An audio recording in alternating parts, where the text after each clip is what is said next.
It's the dictionary. Dictionary. It's the dictionary. Dictionary. It's the dictionary. Dictionary. It's the dictionary. It's the dictionary. Hello, word nerds! Welcome to the dictionary, hosted by me, Spencer. This is my show where I read the dictionary in order and talk about it and try to have fun with it, maybe make it a little bit more entertaining. We have good times, we have bad times, we have song times, we have glad times. The first word in this episode is flake. This is the second form. It is a verb from 1602. Number 1, to cover with or as if with, what do you think? Flakes. That's what it is, to cover with flakes. So, what, you just get a whole bunch of flakes, a bunch of snowflakes, a bunch of paint flakes, a bunch of corn flakes, a bunch of horse flakes? You cover yourself with them. Just flake. I'm flaking myself. If you lay down outside while it is snowing, you will be flaking yourself. Number 2, to form or break into flakes. The synonym is chip. And so I guess this is where you're taking a thing and you're making it into flakes. Maybe you're taking the corn and turning it into corn flakes. You're taking the paint and you're chipping away at it, and your little flakes are coming off. You're flaking the paint. You know, oh, it's so hard if there's like some paint that's cracked. It's so hard not to pick at it. What other sort of flakes are there? Stone flakes, chipping away at a stone, making some flakes there. Those were transitive. Here's intransitive. To separate into flakes. Also, to peel in flakes. And I don't know what are we separating into flakes? Peeling in flakes? I can't think of an example for that one. Okay, now, I gotta make a sound effect. I guess we'll just do maybe more like a sort of related to some of our words today. Now we have the third form of flake, noun from 1623. This is a stage, platform, or tray for drying fish or produce. Okay, I don't know if I'm familiar with this one. It is from the Middle English word flak or flake, which means hurdle, akin to the Middle Dutch vlak, which also means hurdle. From the Old Norse flaki, doesn't say what that means. It probably means hurdle. A stage, platform, or tray for drying fish or produce. Why do they call it a flake? I don't get hurdle. I know the hurdles when you're running over the hurdles, you jump over them. I know that some fish, I guess fried fish, might have flakes coming off of the fried breaded part. Yeah, this one I don't get. I don't know why. Maybe we're not calling this stage, platform, or tray a flake anymore. Maybe it was only from 400 years ago. Interesting. Whoa. The fourth form of flake is a noun from 1964. It is a person who is flaky. I think we're going to see that later this episode, yes. The synonym is oddball. Oh, yes, we all know a flake. You're being such a flake. This is perhaps from the word flake out, the two words flake out, which is next. But should we say anything more about a flake? I think I could be a bit of a flake. Being a little spacey sometimes, being in my own little world. Let's see. Again, we all know a flake, flaking out, missing a thing. I try not to be a flake. I try hard not to flake out and be flaky. But sometimes it's just like, I'm gonna be a flake today. Ooh, that would be hard for me to do.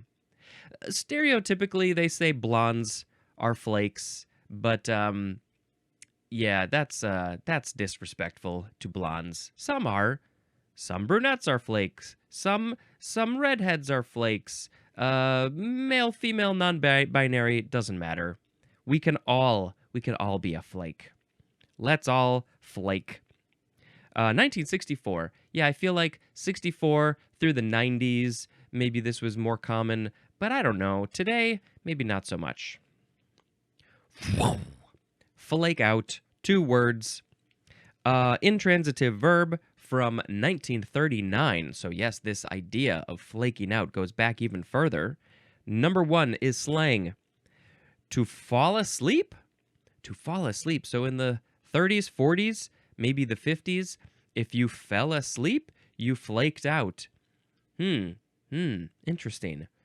I guess, yeah. I mean, this is old, an old term for me, so I don't know about this. Number 2 is also slang. To be overcome, especially by exhaustion. So again, yeah, same idea. Maybe you were working so hard in the farm and you were so tired, then you flaked out and you just fell asleep. Maybe you were working all day, working all week, and then you go to a party on the weekend, but you're so tired from partying or from from working all week. You're so tired you can't even party, and you flake out at the party, or maybe you get so drunk at the party, you flake out.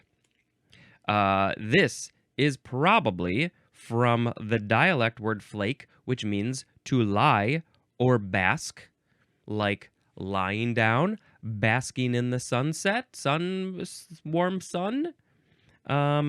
So yeah, I could see a connection, but I don't know this flake to lie. Was this one of the definitions we had before? I don't remember anything like that. Okay. So I guess back in the day, almost 100 years ago, you could say flake about lying down and basking. Snakes be flaking. Oh, that's a flake snake right there. Lying down on their stomach. All right, that's flake out. So yeah, I guess it's not in here, but to flake out, to be forgetful, to miss a thing, that would definitely be flake out in more modern day definition. But they didn't have it in here, and I don't know why. Next is flake tool. 2 words, noun from circa 1947. A Stone Age tool that is a flake of stone struck off from a larger piece. It's also called just flake. So yeah, it's literally something that was flaked off of another rock, and they used that as a tool. It's a flake of stone struck off from a larger piece. So this piece must still be pretty large and strong, and not probably very thin if you can use it as a tool on something else. But what made the flake tool? What was that tool that broke off the one piece from the other piece? Was it another rock? Was it a bigger flake tool? Next is flak jacket. Was there something that we had before that mentioned flak jacket? I don't remember. Maybe not. Was it in flak? Let's see. Let's go back to flak. Back to flak. I don't remember. No, I'm not seeing anything right off the bat. So, flak jacket. I love the internal rhyme there. Noun from 1950. It is a jacket containing metal plates for protection against flak, F-L-A-K, but broadly a bulletproof vest. It is called also flak vest. So, is this protecting against the flak that we had in the previous episode? Anti-aircraft guns, bursting shells fired from flak. That's the only thing I see about flak. So, I mean, I don't think of this vest is going to protect you from anti-aircraft guns. Those things are meant to take down aircraft. You are a human. You're not an aircraft.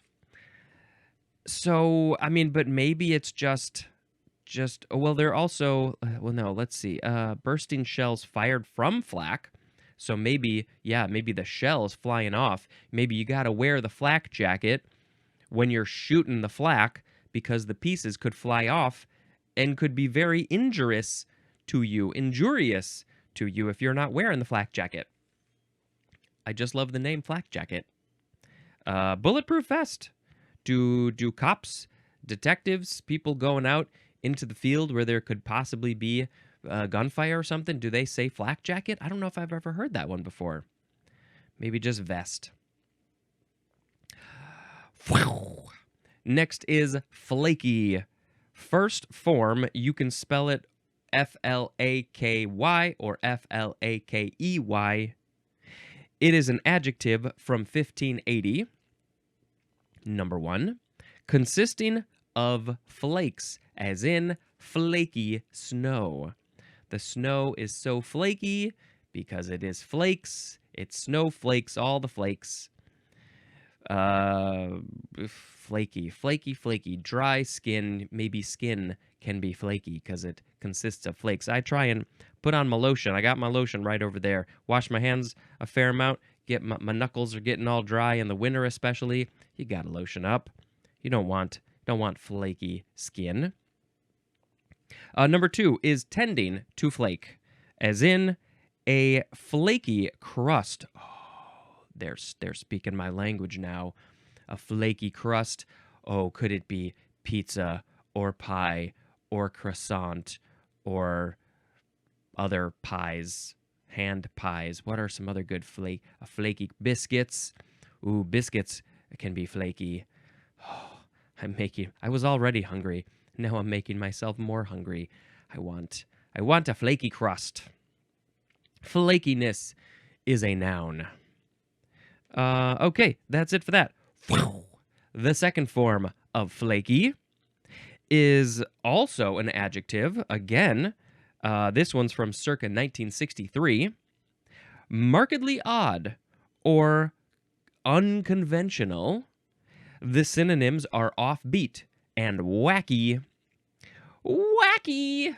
I'm feeling so wacky today because I'm flaky.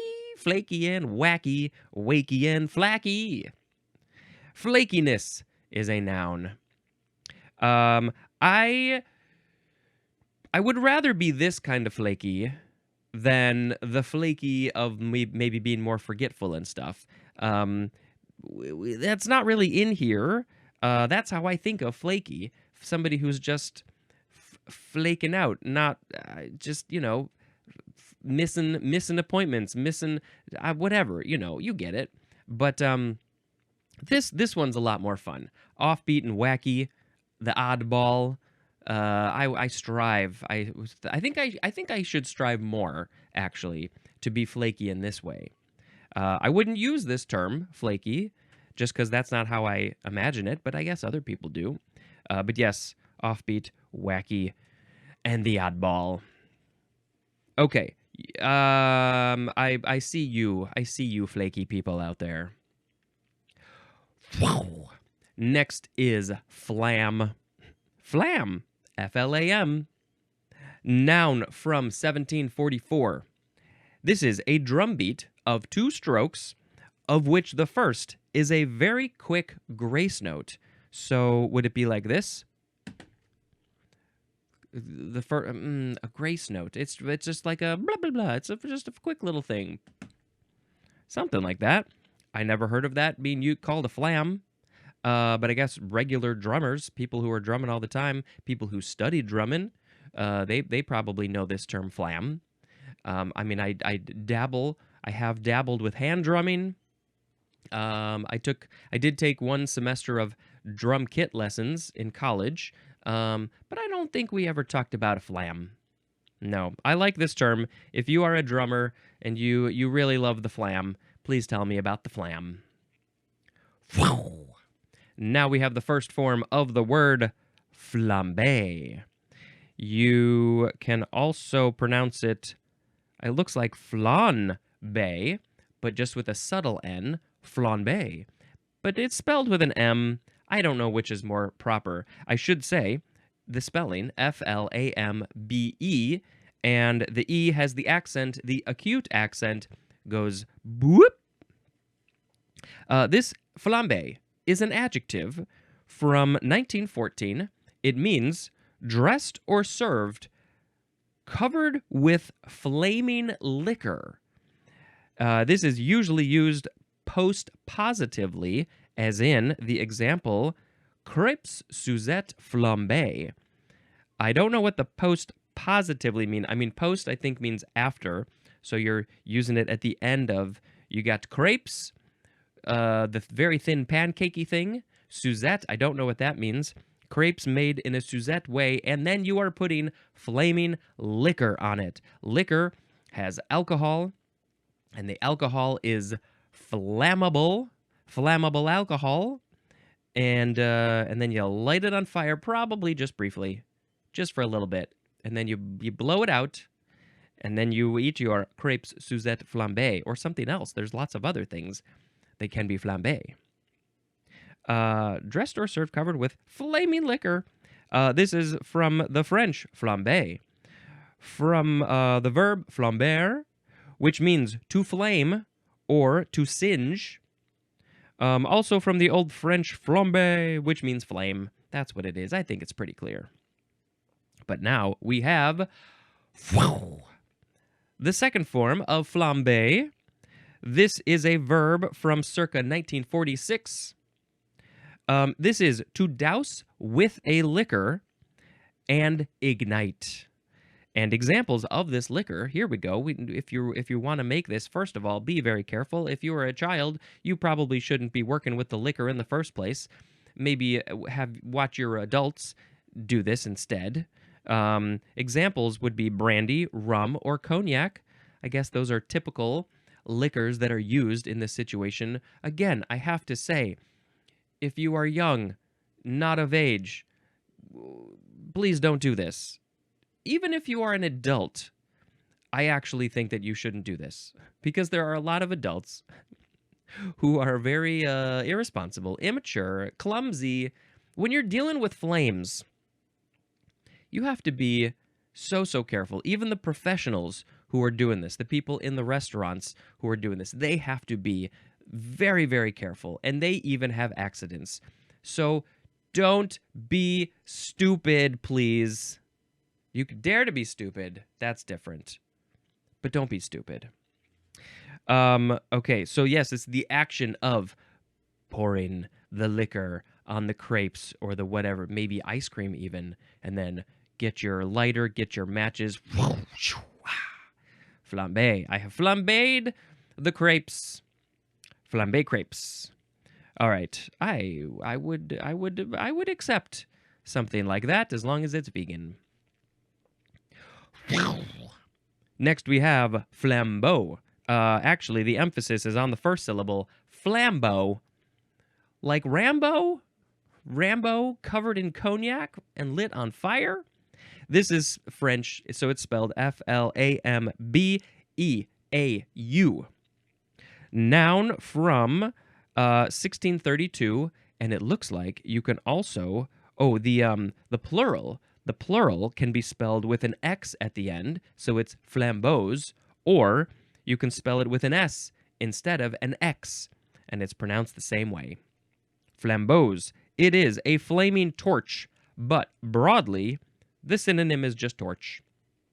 Yeah, it's from the French, which means flame.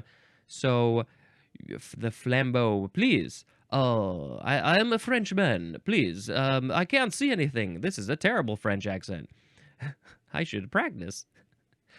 Please, give me my flambeau, because I cannot see anything. Yeah, this is a terrible French. I am so sorry. I am so sorry. I don't know French. I am learning French a little bit on Duolingo, but it is a hard language for my brain. It's very difficult. I can say the words in a French accent, but trying to do English words in a French accent in the moment when I have not listened or practiced, it's very hard. Flambeau.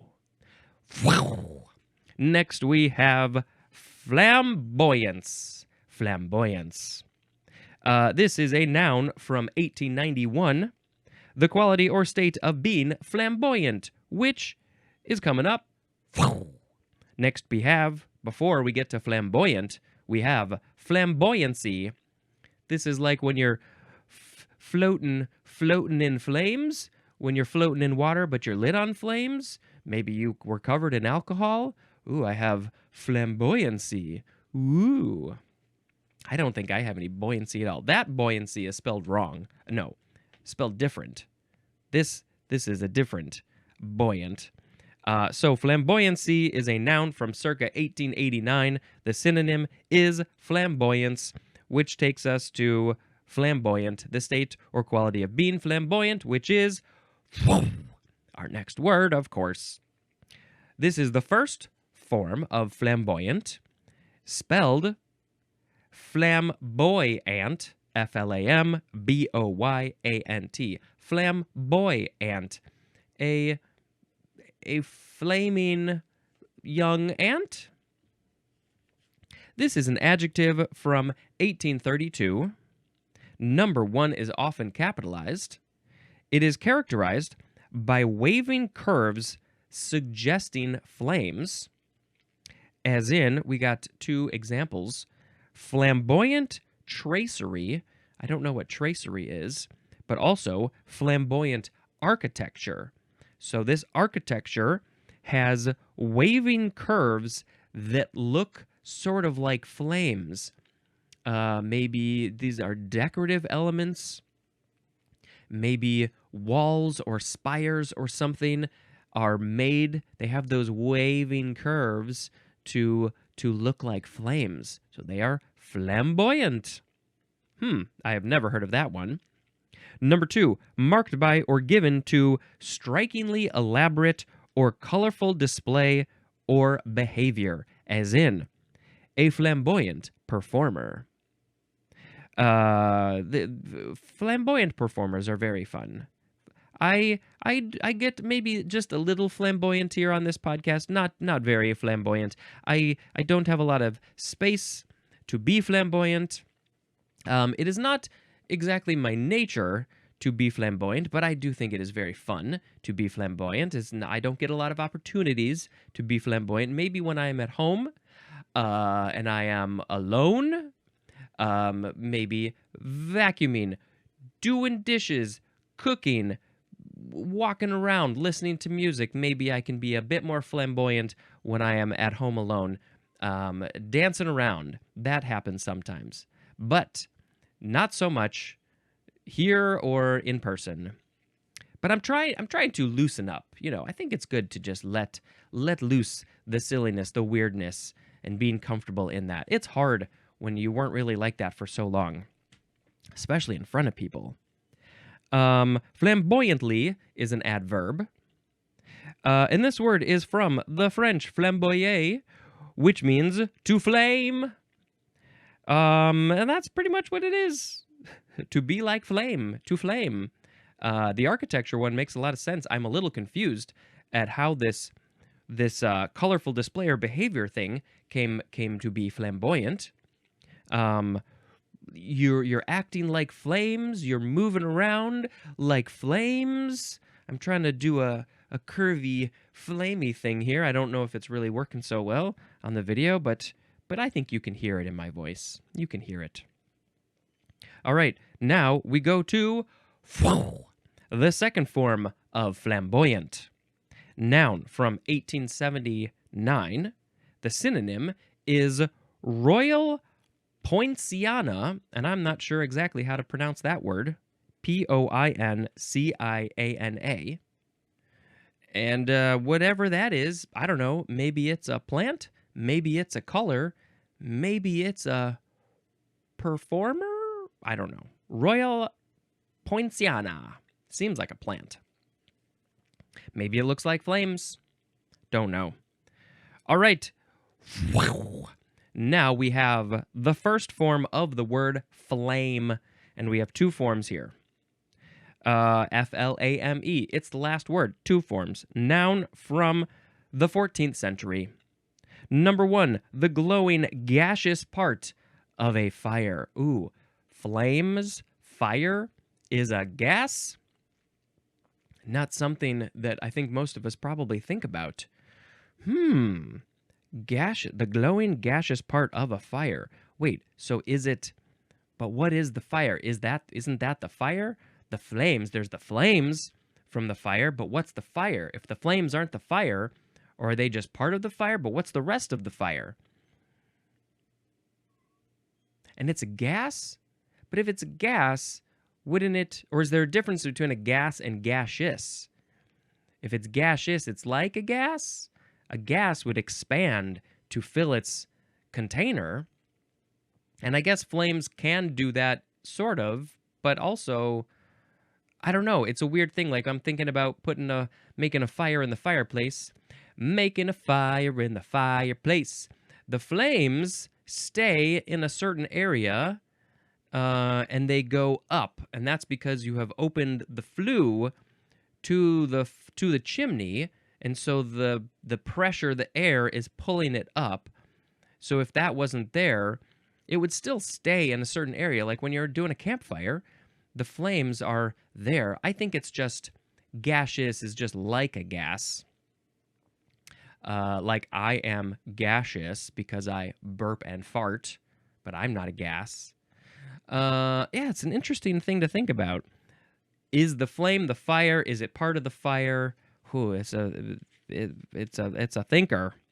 Number 2A, a state of blazing combustion, as in the car burst into flames. So how would this be different than the other one? A state of blazing combustion. So the car is burst into flames, but the flames are the gaseous part of the fire. Still kind of the same thing, but it's more about being in the state of that situation. Okay, 2B, a condition or appearance suggesting a flame or burning. Okay, condition or appearance suggesting a flame or burning, and then we got sub-definitions. 2B1, burning zeal or passion. So you've got a flame. You've got a flame, a burning passion for whatever the thing is that you have a burn. You got a flame. If you're listening to this, maybe you have a flame for words. Or a flame for me. 2B2 is a strong reddish orange color. Flame, the flame color. I have some things that are sort of flame colored. I have a Funko over here that I have to grab. This is Jack as the Pumpkin King. And he is also on flames, I think. Yes, he's got some flames on him, because in the movie they light him on fire, and then his whole pumpkin thing burns up, and then he is just normal Jack after that. So he is, and his, his colors are there. They're sort of flame colored, and especially the flames. Let's see. Now we have number 3. The synonyms are brilliance and brightness. Brilliance and brightness, flame, because flames are glowing. Yeah. Number 4. The synonym is sweetheart. Oh, you're my flame. Can you be my flame, my sweetheart, my Valentine? Flame, because you've got a burning zeal or passion. Number 5, the memory, reputation, or beliefs of a deceased person. But broadly, the synonym is memory. Okay, we have an example. Thank people. Thank something, because I was getting a little confused. Keeper of the flame. That's the example. So, keeper of the memory. The reputation, the beliefs of a deceased person. So it's like whatever they did in their life, believed, their life, their something, that's when they died, that is then passed on to somebody else who becomes the keeper of the flame. Keep the flame alive, keep their life alive in some way, keep their memory alive, their reputation. So yeah, I mean, I don't know if there are any other phrases other than keeper of the flame that match with this definition. Yeah, I don't know of any. So I don't know how often this one's getting used, but it's the memory of the deceased person, not their memory, not what they remember, but Ah, yes, we're keeping them alive in our memories.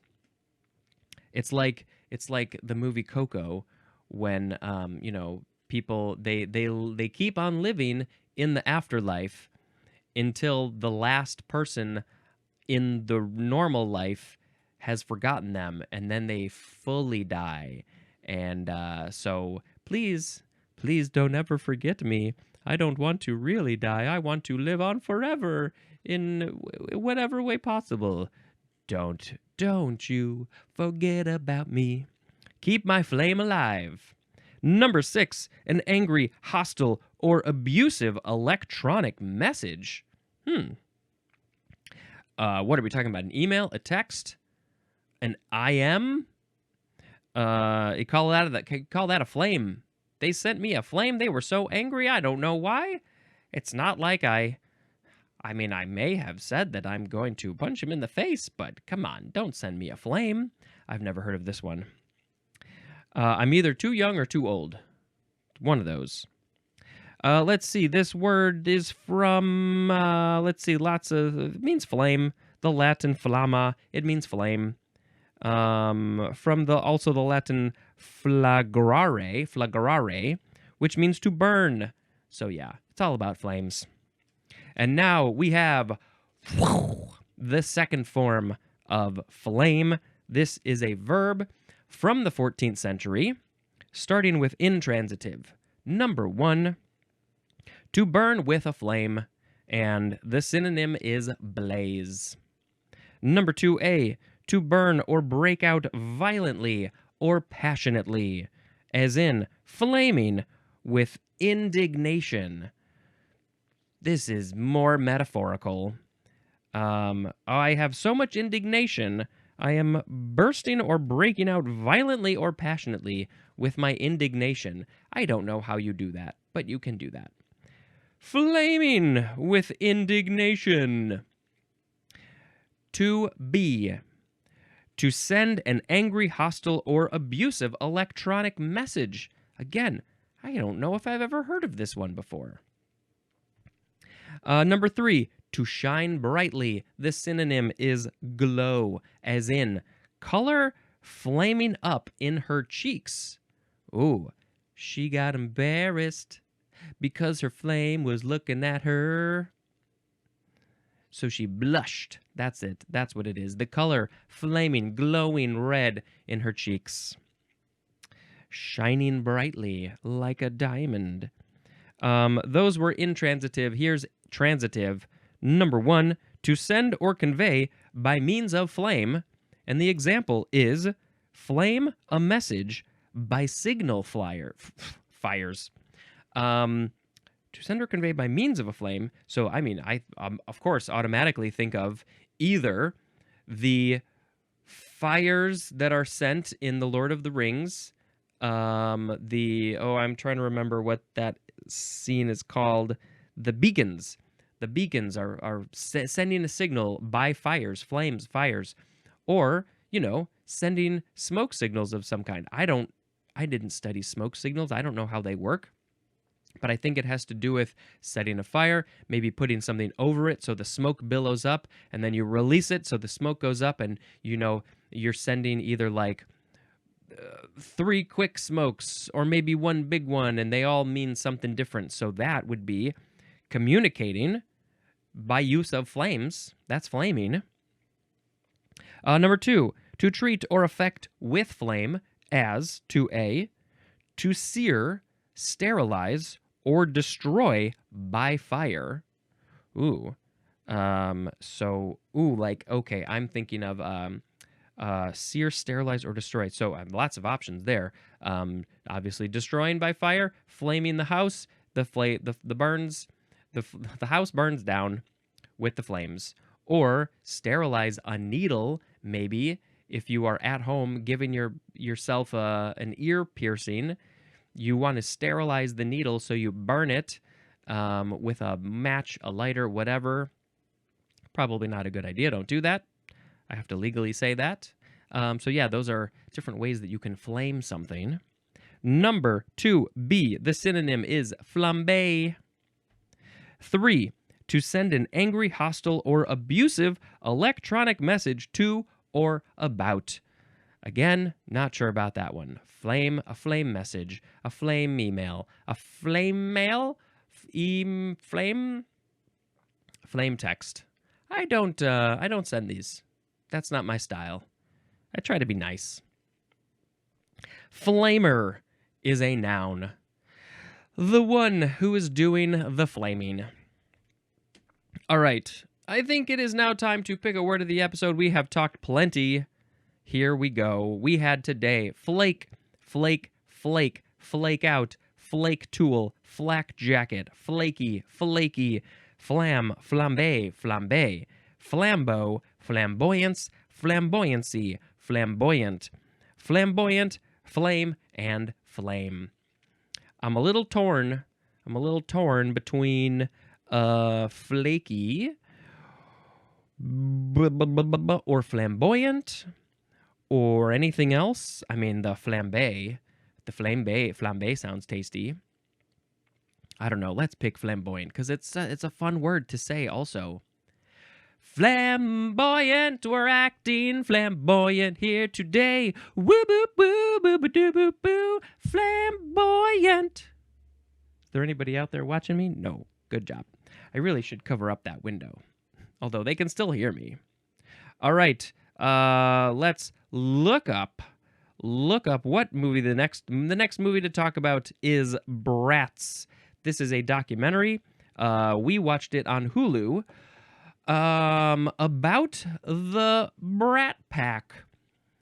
These are the people who were in their 20s who were making movies in the mostly 80s, I guess a bit into the 90s, and a journalist called them the Brat Pack, a takeoff of the Rat Pack. People like Frank Sinatra, Sammy Davis Jr., Dean Martin, and it was a very clever turn of phrase, but for the people who were in the Brat Pack, which was a whole number of possible people, they did not necessarily appreciate that. And it had an effect on their lives. Depending on who they were, it had a different sort of effect. And so, yeah, it's a pretty interesting... If you grew up with those people, it's an interesting look into their lives, into how that two-word phrase affected them. And... it sent them down a certain path. And some of them, I think, hold on to it a little bit more than others. And so, yeah. And it's made by one of the Brat Pack members, Andrew McCarthy, and he interviews a bunch of the other people and some other non-Brat Pack people. So, yeah, it's kind of an interesting look at that little microcosm of a world. And we all love to hear what celebrities have to say about their lives. Okay. That's it for this episode. Thank you for checking out this show.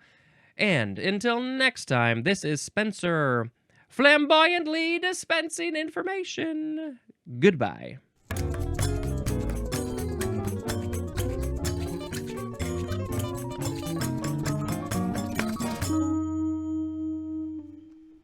Whoa!